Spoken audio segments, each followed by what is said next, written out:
Olá, sejam todos bem-vindos ao meu canal. Se você ainda não me conhece, eu me chamo Ariadne, sou servidora pública técnico de enfermagem e fui aprovada em 4 concursos públicos.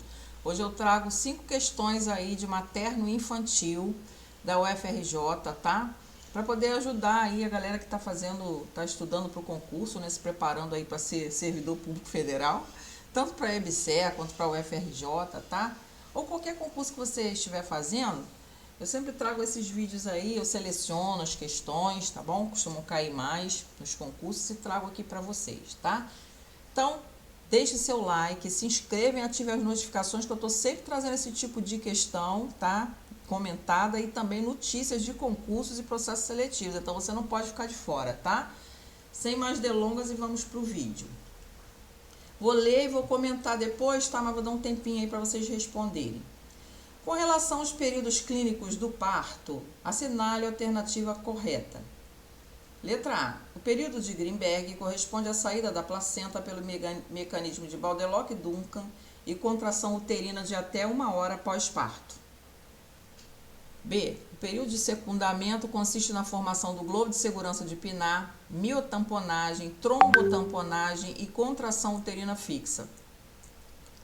O período de dilatação está situado entre o início das contrações uterinas regulares, dilatação progressiva cervical, até completar 10 centímetros. O período de expulsão consiste na saída do concepto e suas páreas e anexos, além da formação do globo de segurança de Pinar. O período de pós-parto imediato consiste na saída da placenta pelo mecanismo de Baldelock-Schultz e contração uterina fixa com globo de segurança. Vamos lá. Vamos lá, galera. Qual é a alternativa correta?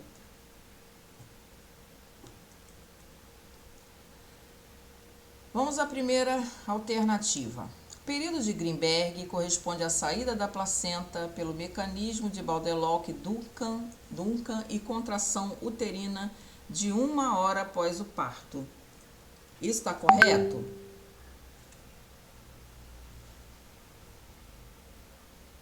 Na verdade, esse período de Grimberg refere-se ao pós-parto imediato, né? Então, ele ocorre após a descida da placenta, que é a dequitação da placenta, né? Então, na literatura, não existe um consenso quanto, né, a duração desse período, né? Então, é um período importantíssimo, né, que o risco para a puérpera é grande, porque pode acontecer atonia uterina, né, o útero não contrair, não formar o globo de segurança de Pinar, então isso aí pode dar, né, hemorragia, né, que se não for controlada, a paciente, a puérpera, pode ter que fazer uma esterectomia, até total, né, ou ter complicações, né, nesse período aí. Então, esse período aí, ele não está relacionado à saída esse mecanismo aí de Baldelock-Duncan também, ele é um mecanismo que ele nem é muito comum, tá? Que ocorre o quê? No caso, o escoamento de sangue, ele ocorre antes da descida da placenta. Então, tá eliminado, tá? Letra A tá eliminada. Vamos agora para a segunda. Deixa eu ver. Período de secundamento consiste na formação do globo de segurança de Pinar, miotamponagem, trombotamponagem e contração uterina. Secundamento quer dizer isso? Não, né? Por quê? Porque o período de secundamento é a descida da placenta, né? Ele pode levar de 5 a 30 minutos mais ou menos, né? Então, esse está eliminado também. Esse secundamento aí não forma globo de segurança. Logo que a placenta desce, não é nesse momento que forma, né? É depois. Bom vocês estudarem os períodos de parto, né? Tudo direitinho, a sequência, tudo direitinho, que quando cai mais ou menos assim, tá? Letra C. O período de dilatação está situado entre o início das contrações uterinas regulares, dilatação progressiva cervical até completar 10 centímetros? Sim, esse é o nosso gabarito, né? Porque esse período aí de dilatação, ele vai, né, no caso a gestante vai dilatando, né, o colo vai abrindo aos poucos, através das contrações, né, uterinas regulares, aí vai abrindo, né, até chegar a 10 centímetros de dilatação, tá?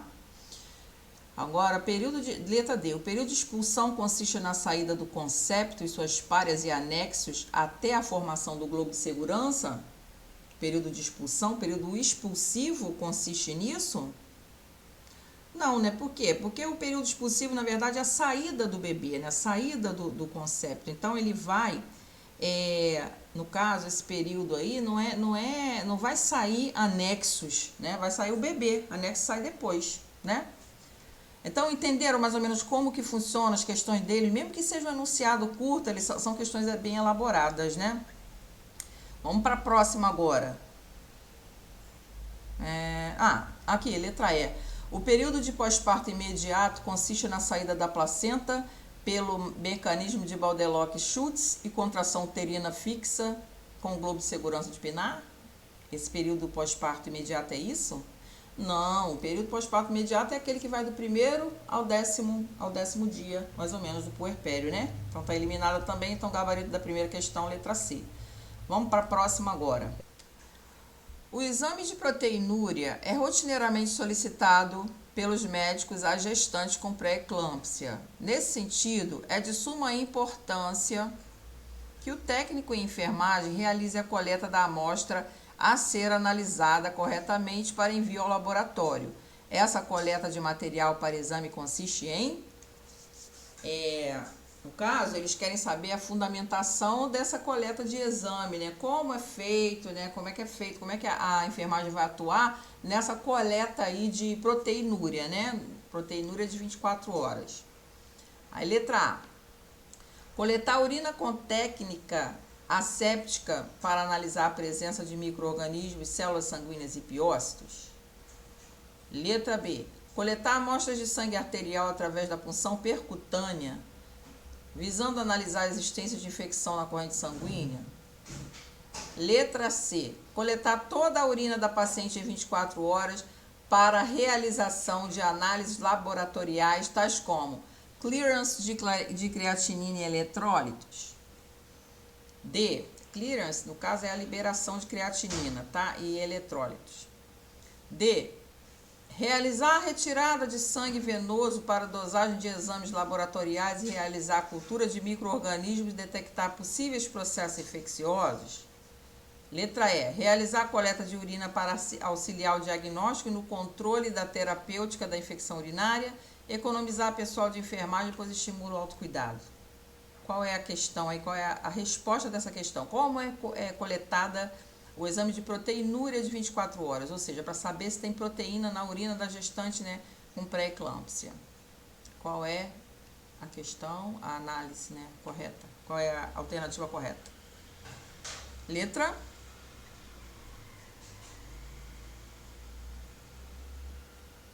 é a letra C de casa, né? C de casa. Então, esse exame aí de proteinúria de 24 horas, ele vai ser para avaliar, né, a função renal, né? Esse clearance aí, no caso, clearance de creatinina, se está liberando creatinina, ou seja, se o rim está filtrando direitinho, né? O que está ali sendo liberado, quais os eletrólitos que estão saindo, porque se a paciente não tiver com a função renal legal, ela vai liberar, né, uma quantidade elevada de creatinina, né? E alguns eletrólitos. Então, a questão correta é a letra C, C de casa. Vamos para a próxima. Uma gestante com 30 semanas está sentada para a verificação de sua pressão arterial e demais sinais vitais. Ela começa a queixar-se de tontura e de espineia, e sua coloração de pele torna-se pálida. A primeira ação do técnico de enfermagem é, aqui letra A, providenciar um recipiente para o caso dela vomitar e elevar a cabeceira. B, verificar a frequência respiratória da gestante e solicitar a presença do médico. C, deitar a gestante e elevar os membros inferiores da mesma.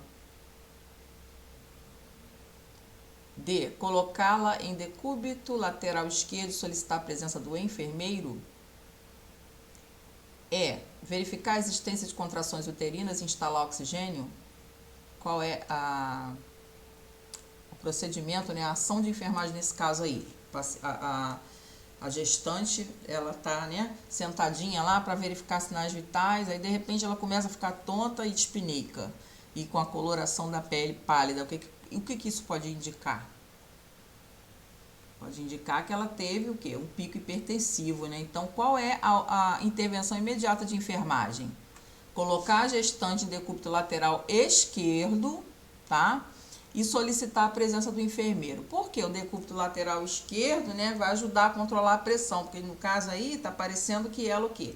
É uma gestante que está fazendo um quadro, né, de uma gestante fazendo um quadro de doença hipertensiva específica da gravidez, que é a DEG, né? Então a PA fica lábil, ela pode subir, pode abaixar, tá? Então nesse caso aí é letra D de dado, chamar o enfermeiro, né? Agora vamos ver a próxima.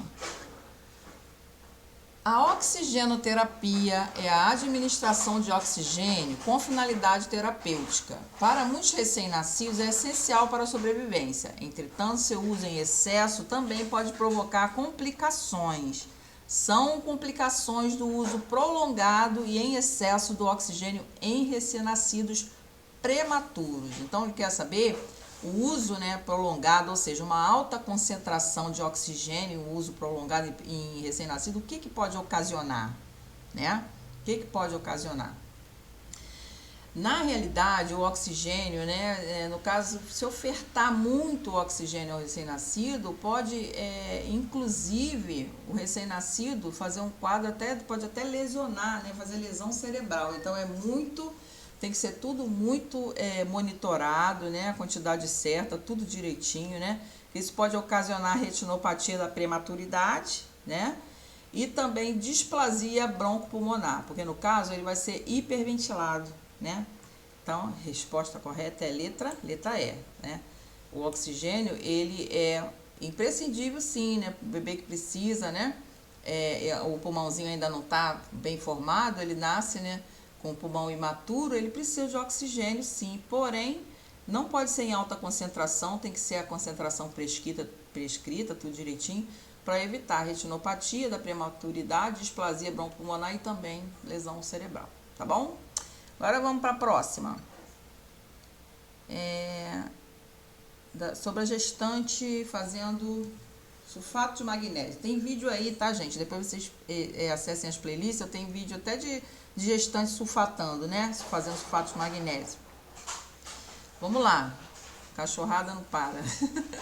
Uma gestante que está em terapia medicamentosa com sulfato de magnésio necessita de cuidados especiais. Um deles é verificação da diurese horária, ou seja, né, a paciente, né, que está fazendo lá um quadro de pré-eclâmpsia, né, está fazendo lá sulfato de magnésio, né, que é um anticonvulsivante, né, para poder ajudar a controlar lá a pressão da paciente. Aí ela está lá sulfatando. O que o técnico de enfermagem ele deve saber, né, em relação a esse cuidado, né, quando o paciente está sulfatando? O sulfato de magnésio, ele causa oligúria, ou seja, ele pode, né, ele por ser excretado pelo rim, ele pode causar oligúria, pode diminuir a função, né, no caso, função renal, e causar retenção de líquido. Então, é muito importante saber, né, qual é a quantidade de diurese que é eliminada em 24 horas. Nesse caso aí, é questão factual, né? Ou você sabe ou você não sabe. Então, a questão aqui é letra B, né? Porque a variação no indivíduo adulto de urina, de diurese, é de 1.000 a 2.000, tá? Em 24 horas, tá bom? Então, gente, por hoje é só, tá? Acessem aí minhas playlists, meu Instagram para quem quiser falar comigo aí, ó, pedir orientação, alguma coisa. Ariadne, @enfermagem com Ariadne, tá? Só mandar um direct. Sempre comentem no meu vídeo, nos meus vídeos na medida do possível, para poder dar engajamento e o YouTube recomendar meu vídeo para outras pessoas, tá? Tô aqui na torcida, precisando de mim, pode chamar. Lembrando aí que quem estiver aí adquirindo os meus simulados, eu estou enviando um plano de estudos, tá? Personalizado, para poder ajudar aí vocês se organizarem para esse concurso da UFRJ e outros também, tá bom? Um abraço, tudo de bom. Bons estudos e sucesso. Fui. Até mais.